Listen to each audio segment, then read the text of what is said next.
குரு வணக்கத்துடன் welcome to make leaders. எல்லாரும் எப்படி இருக்கீங்க? ஓகே, ஃபைன் தானே? நம்புகிறேன் எல்லாரும் நல்லா இருப்போம். Okay, right. இன்னோட கிளாஸ் இயல் 1ல் எழுத்துக்களின் பிறப்பு. எழுத்துக்களோட பிறப்பு எப்படியெல்லாம் எழுத்து பிறக்குது அப்படின்னு நம்ம பார்க்க போகிறோம். சரியா? நம்ம உடம்புல காற்று இருக்கு இல்லையா? அந்த காற்று மார்பு, தலை, கழுத்து, மூக்கு, அந்த 4 இடங்கள்ல பொருந்தும். அப்படிதான? காத்து மார்புல, தலையில, கழுத்துல, மூக்கு, இந்த 4 இடங்கள்ல பொருந்தி உதடு, நாக்கு, பல்லு, மேல்வாய், இந்த உறுப்புகளோட முயற்சியினால ஒரு ஒளியா தோன்றுது. இதை உங்களுக்கு புரிஞ்சுக்க முடியுதா? நம்ம உடம்புல காத்து இருக்கு இல்லையா? அந்த காத்து எதோட பொருந்துது அப்படின்னு கேட்டிங்கன்னா, மார்பு, தலை, கழுத்து, மூக்கு, இந்த 4ல பொருந்தி, அடுத்து என்னன்னா எதோட முயற்சியில அந்த காத்து அதுல பொருந்தது இல்லையா? அது உதடு, நாக்கு, பல், மேல்வாய், அந்த 4 உறுப்புகளோட முயற்சினால வெவ்வேறு ஒளிகளா தோன்றுது. இதனைத்தான் எழுத்துக்களோட பிறப்புன்னு நம்ம என்ன சொல்றோம். எழுத்துக்களோட பிறப்பு 2 விதமா டிஃபைன் பண்றாங்க. ஒன்று இடப்பிறப்பு, இன்னொன்று முயற்சி பிறப்பு. இடப்பிறப்பு வேற, முயற்சி பிறப்பு வேற. இடம்னா தெரியும் இல்லையா? எந்த இடத்துல பிறக்குது அப்படின்றது இடப்பிறப்பு. முயற்சி பிறப்பு எந்த மாதிரி முயற்சியினால ஒரு இது தோன்றது, எழுத்து தோன்றது.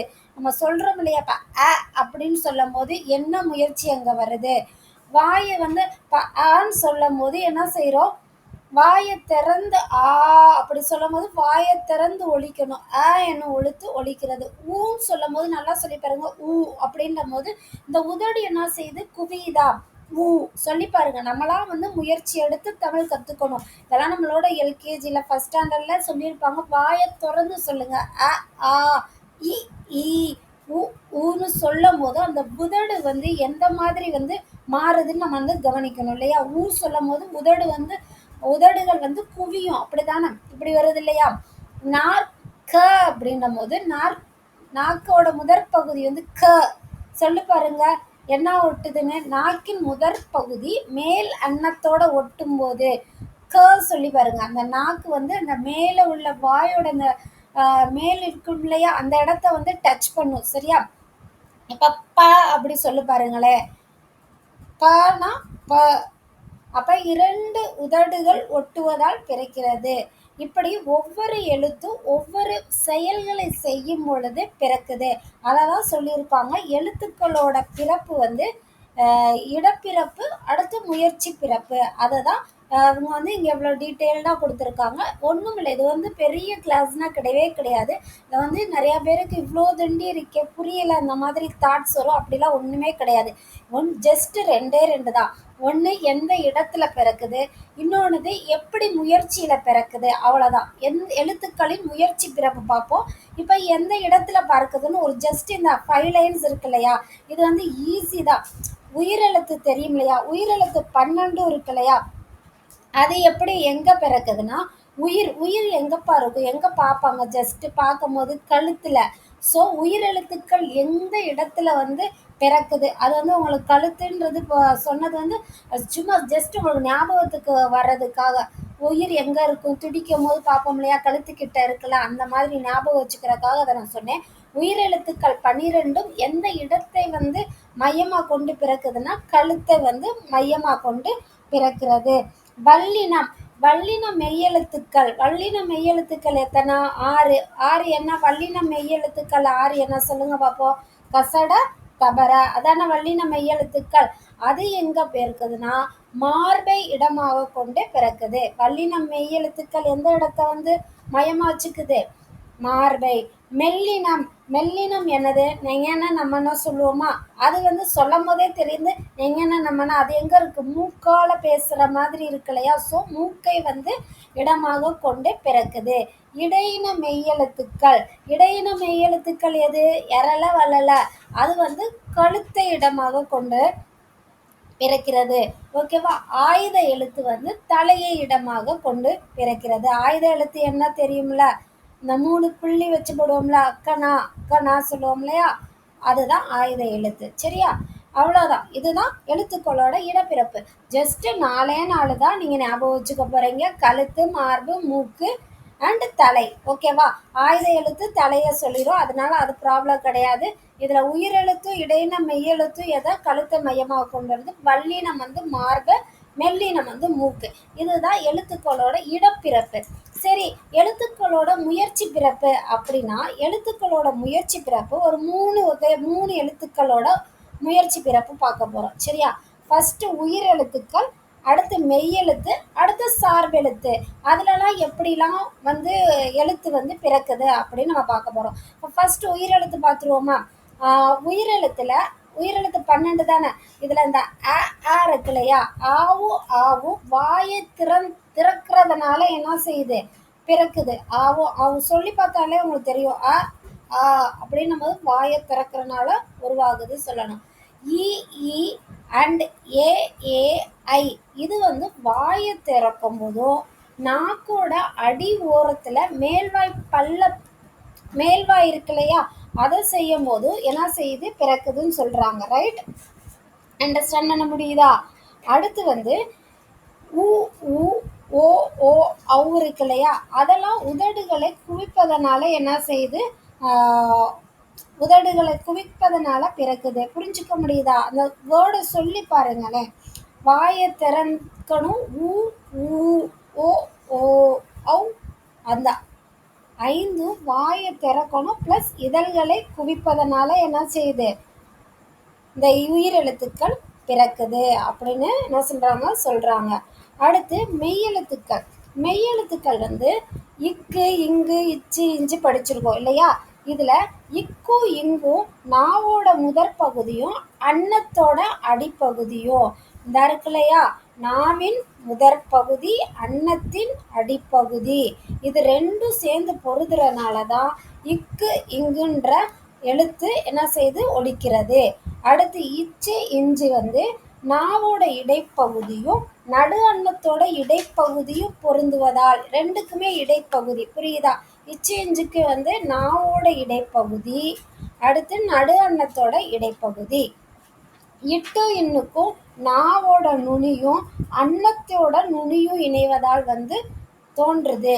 இத்து இந்தும் மேல்வாய் பல்லோட அடிப்பகுதியும் நாக்கோட நுனியும் பொருந்துறதுனால இத்து இந்து வந்து பொருந்துது. சரியா? இப்பு இம்மை எப்படி வருது சொல்லி பாருங்க. இம்மு இந்த ரெண்டு மெய்யெழுத்துமே என்ன ஆகுதுன்னா, இரு மெய்களும் மேல் உதடு கீழ் உதடு, அதாவது 2 உதடும் இப்பு இம்மு சொன்னோம்னா 2 உதடுமே என்ன செய்யுது, அப்படி ஜாயின் பண்ணுதா, இம் அப்படி சொல்லும்போது 2 பொருந்துவதால் 2 உதடும் மேல் உதடும் கீழ் உதடும் பொருந்துவதால பிறக்குது. ஈன்றது நாக்கோட அடிப்பகுதி, மேல்வாயோட அடிப்பகுதி, ரெண்டோட அடிப்பகுதியும் பொருந்துவதால் பிறக்கிறது. இரு இல்லு இருக்கு இல்லையா, அது என்ன செய்யுது, மேல்வாயோட நாக்கோட நுனி வருடுவதால் எல் சொல்லி பாருங்க.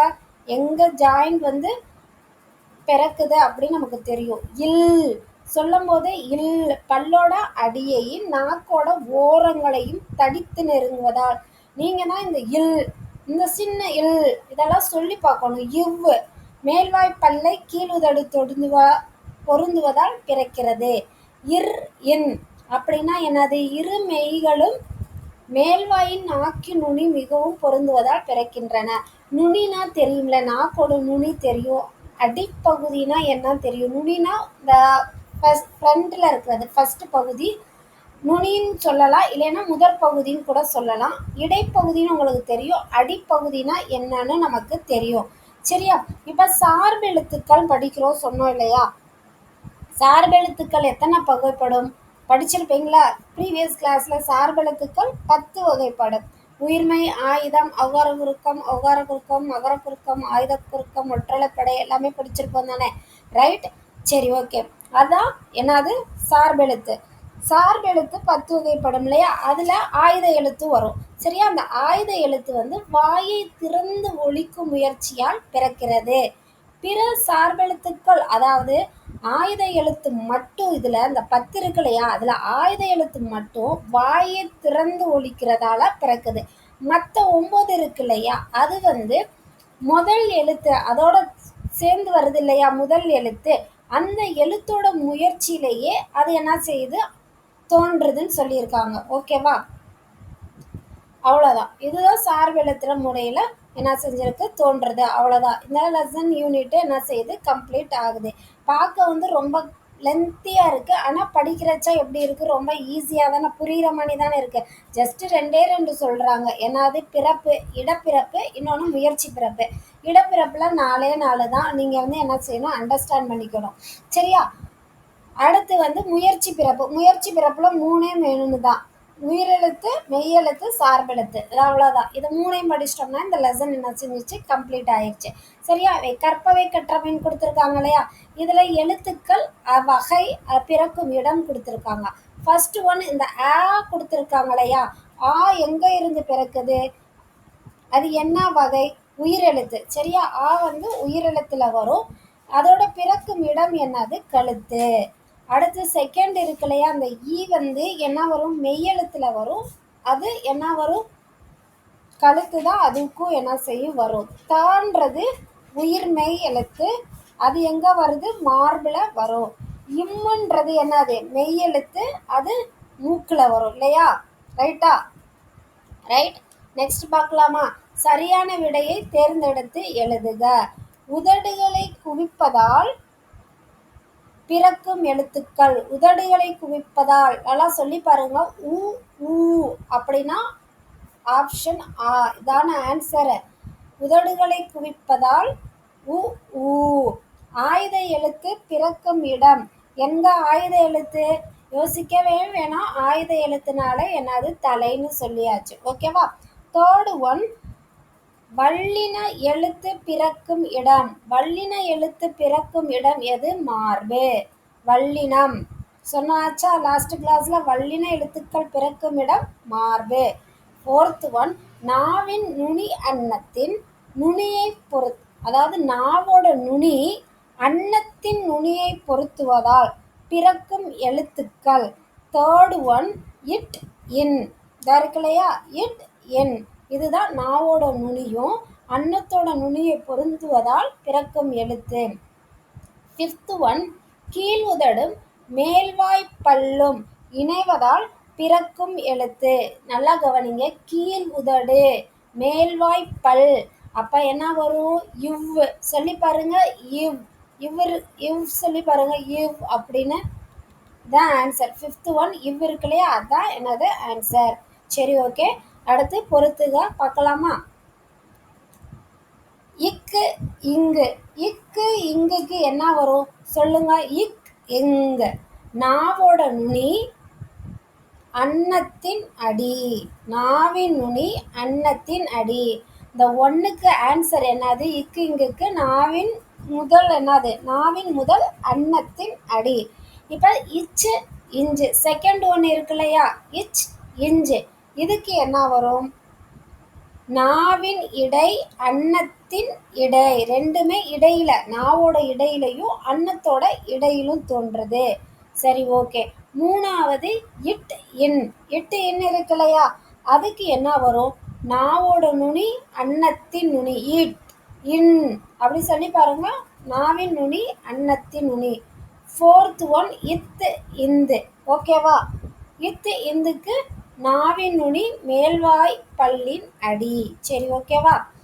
ரைட். அண்டர்ஸ்டாண்ட் பண்ணியாச்சா? எழுத்துக்களோட பிறப்பு என்றால் என்ன, நீங்கள் தான் என்ன செய்யணும், நோட்ஸ் எடுத்து மார்க் பண்ணிக்கணும். ஓகே. ஆல்ரெடி இப்போ நம்ம 8th ஸ்டாண்டர்ட் வந்தாச்சு.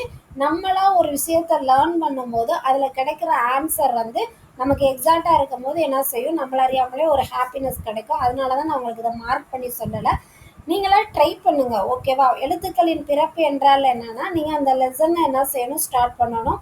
அந்த எந்த இடத்துல எழுத்துக்கள் பிறக்குது அப்படின்னு நீங்கள் கவனிக்கணும். எழுத்துக்களின் பிறப்பு. ஸோ எங்கே இருக்குது எழுத்துக்களின் பிறப்பு, இதோ இங்கே இருக்குது. உயிரின் முயற்சியால் உடலின் உள்ளிருந்து எழும் காற்றானது. அப்போ நீங்கள் என்ன செய்யணும், அப்போ பெருத்துக்களின் பிறப்பு என்ன அப்படின்றத நீங்களே அண்டர்ஸ்டாண்ட் பண்ணி மார்க் பண்ணி படிக்கணும். Okay, right. இதோட இந்த யூனிட் என்ன செய்யுது, கம்ப்ளீட் ஆகுது. நெக்ஸ்ட்டு அடுத்த கிளாஸில் நம்ம பார்க்கலாம். இந்த கிளாஸ் பிடிச்சிருந்துச்சுன்னா உங்கள் ஃப்ரெண்ட்ஸுக்கு சொல்லுங்கள். உங்களோட சப்போர்ட் வந்து ரொம்ப இம்பார்ட்டண்ட். சப்ஸ்கிரைப் பண்ணுங்கள். சப்போர்ட் வந்து உங்களோட சப்போர்ட் தான் ரொம்ப என்ன சொல்லலாம், வேல்யூபிளான ஒன்று இல்லையா? ஸோ நல்லதே நடக்கும். அடுத்த வீடியோவில் பார்க்கலாம். நன்றி, வணக்கம், தேங்க்யூ.